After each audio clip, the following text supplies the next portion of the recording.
Syukurlah Bapak Ibu, jangan kami ini non PNS. Ini 1.234 orang ini adalah orang-orang terpilih. Ya. Banyak orang yang ingin masuk ikut ya ketika kita adakan rekrutmen tahap kedua, karena dalam rekrutmen tahap, jadi dari rekrutmen tahap kedua ini ada yang dievaluasi itu dengan nilai, dengan penilaian dia layak, lanjutkan. Kemudian ada juga masih bisa, tapi uji dulu lagi nih, dimana kelemahannya dia harus berkompetisi. Tapi ada juga orang-orang yang dinyatakan tidak bisa untuk melanjutkan. Jangankan mau melanjutkan, ikut lagi untuk rekrutmen tahap kedua tidak bisa ada. Nah, mudah-mudahan kita ini, saya kira mungkin ada yang melanjutkan, ada yang ikut rekrutmen, sampai ada yang betul baru. Nah, semuanya ini ketika Bapak dan Ibu menerima kemudian surat keputusan, ini adalah kepercayaan pemerintah, kepercayaan negara, ya, yang tidak semua orang diberikan itu secara legal standing, secara sah, secara hukum. Jadi Bapak dan Ibu adalah bagian dari Kementerian Agama, mitra Kementerian Agama. Kalau dalam istilah sambutan Pak Kanwil tadi, inilah ujung tombaknya. Akan dahsyat luar biasa apabila kita ini bersinergi, saling menguatkan. Saya dapat bayangkan kalau Pak Ustadz itu, Pak Daman Huri yang juga YouTuber, kalau terkoneksi baik, ini begitu beliau mengupload video, misalnya kan di like and subscribe, itulah kira-kira, kalau salah sedikit ya, mohon maaf. Ya, di like and subscribe oleh 1.234 plus bawa jamaahnya satu-satu, udah dapat itu saja. Kalau strategi itu dimainkan, jadi YouTuber semua itu, penyuluh agama saling menguatkan saja. Ya. Nah ini apa?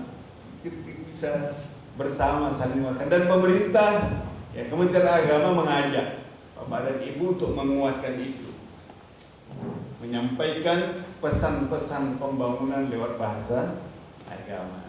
Lanjut.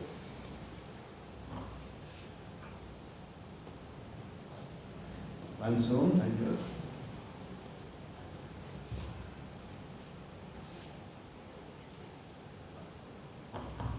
Bapak dan Ibu,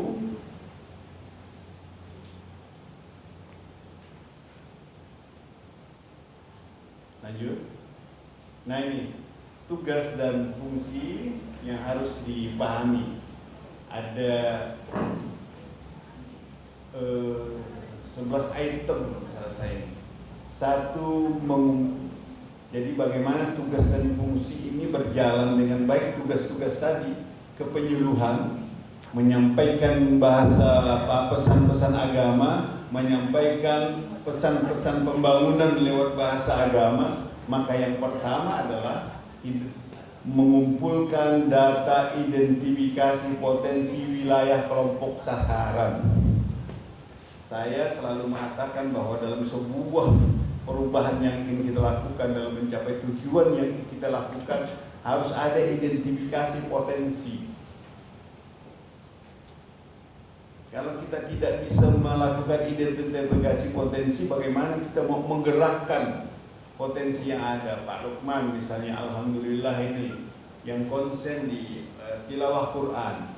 Maka tahap pertama yang dia lakukan adalah memetakan potensi itu, di mana anak-anak yang bisa ngaji, kemudian memiliki potensi suara. Sesudah itu selain bisa ngaji, memiliki potensi suara yang tingkat mengaji Al-Qur'annya sudah bagus, sudah kaidah tajwid, fasohahnya itu sudah bagus, dan itu harus terpetakan sehingga untuk potensi itu bisa dilakukan pendekatan atau pembinaan yang berbeda. Oh, ini yang sudah bagus dengan potensi yang bagus tentu berbeda dengan yang pemula.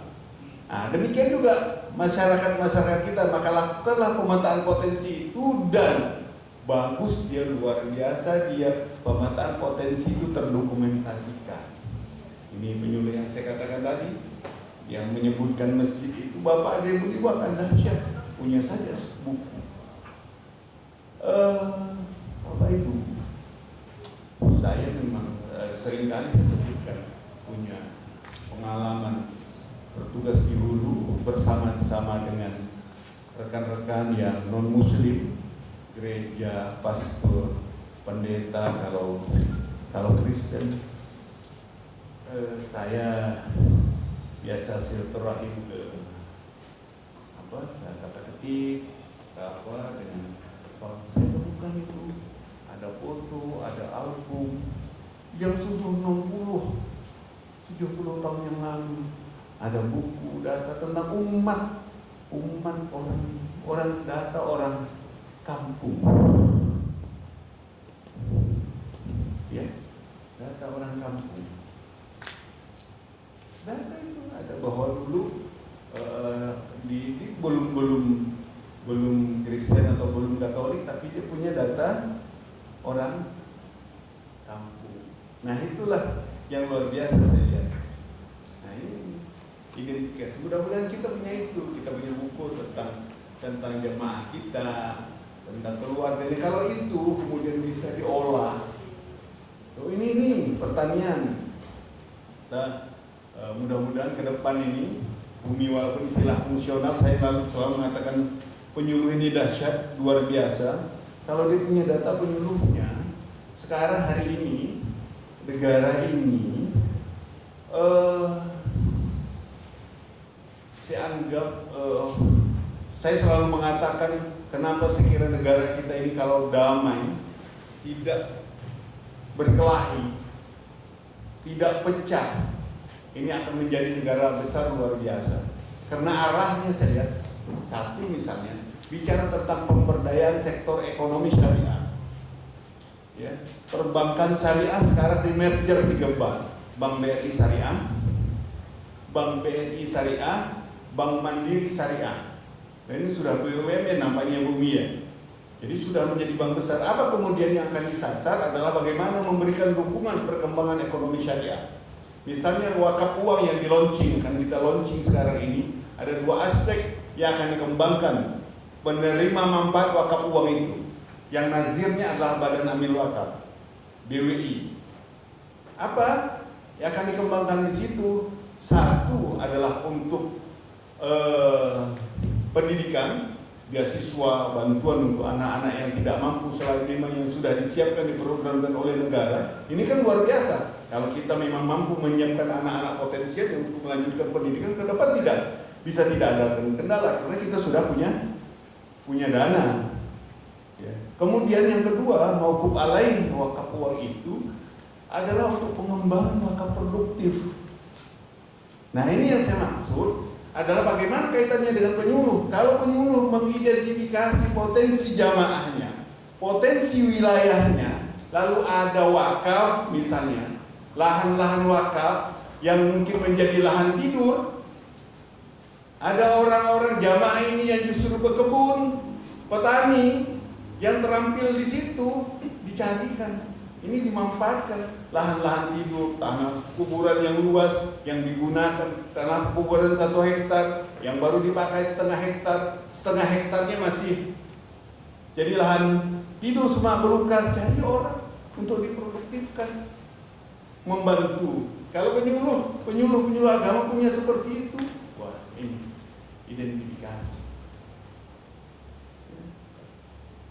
Atau dengan penyuluh agama, dengan komunitasnya, saya lihat Pak Sanudin di Kuburaya itu sudah sounding, terhubungkan dengan pemerintah daerah. Artinya apa? Kalau punya kelompok-kelompok binaan yang jamaah yang punya potensi bertani, bersayur, ibu-ibu punya kerajinan.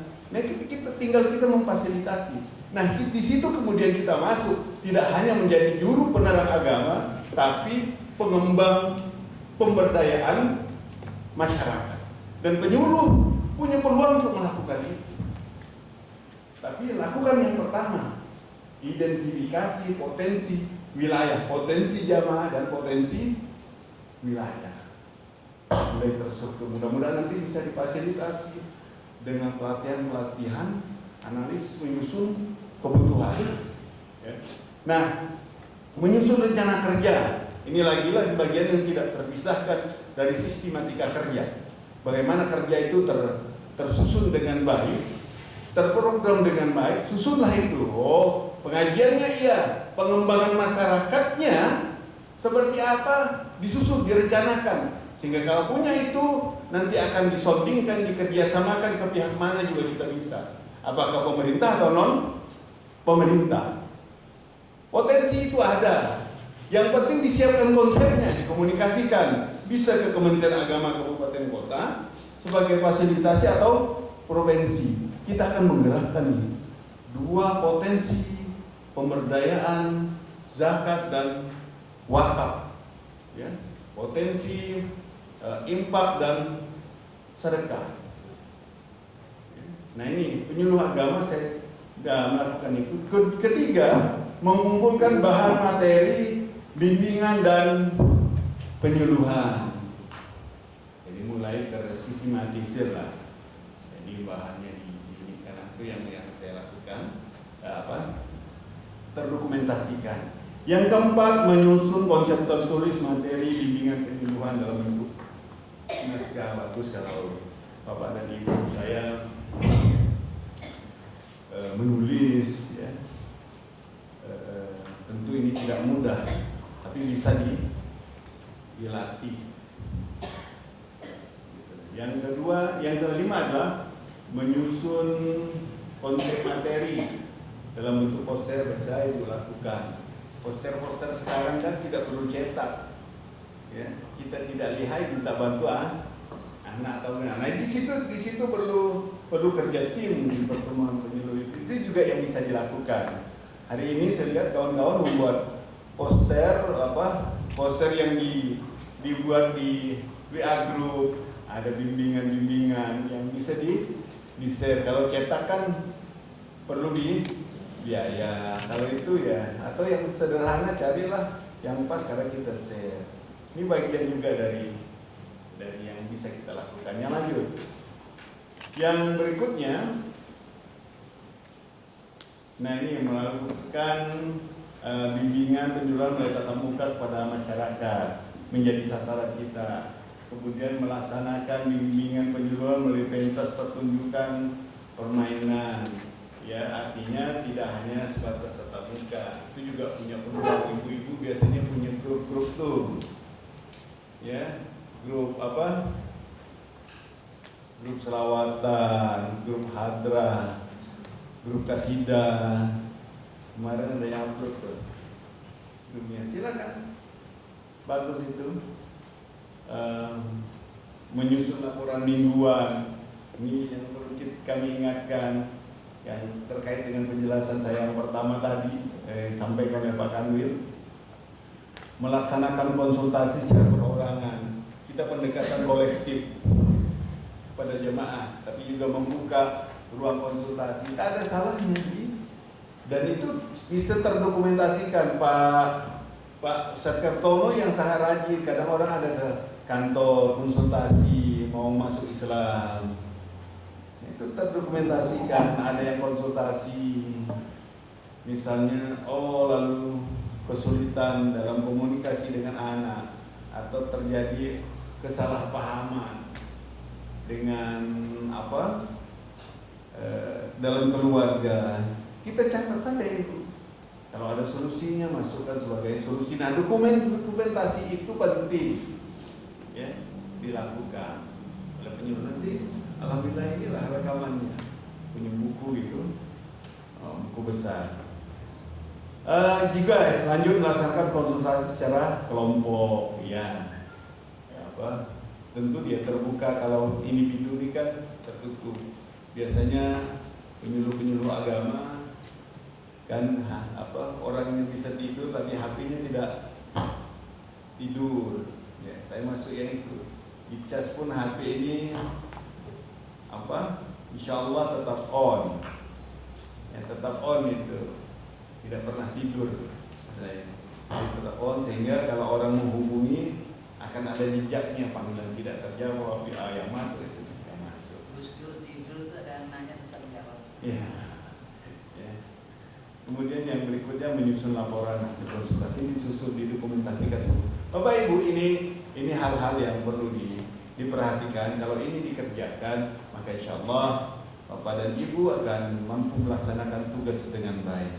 Nah, terkait dengan era milenial sekarang, maka manfaatkanlah kemudian teknologi itu, ya, manfaatkan teknologi apa yang saya sampaikan tadi, jeli dalam menyaring informasi, jeli dalam cerdas dalam bermedia sosial.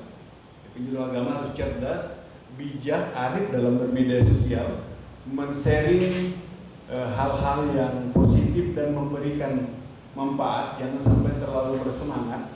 Ya, terlalu bersemangat artinya maksud saya baru baca judulnya, nggak sempat buka isinya. Biasa judulnya judulnya bombastis, ada linknya, begitu dibuka linknya nggak bisa. Atau begitu dibuka linknya, judul itu bertentangan dengan isi. Ada Pak?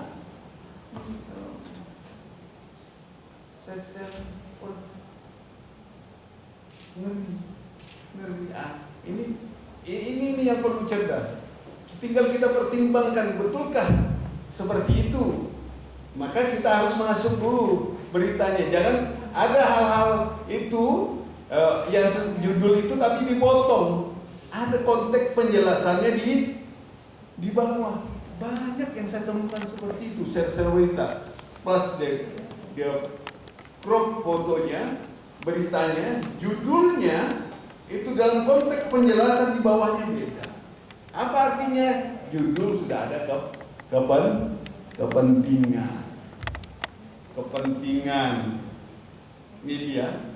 Kemudian belum lagi hari ini editing kepentingan orang yang menyebarkan berita. Maka penyuluh agama harus cerdas betul, memahami posisinya dalam menyebarkan informasi itu, bahwa dia adalah penyuluh agama yang diamanahkan, diberikan amanah di pundaknya untuk menyampaikan pesan-pesan pembangunan melalui bahasa agama. Artinya pesan apa?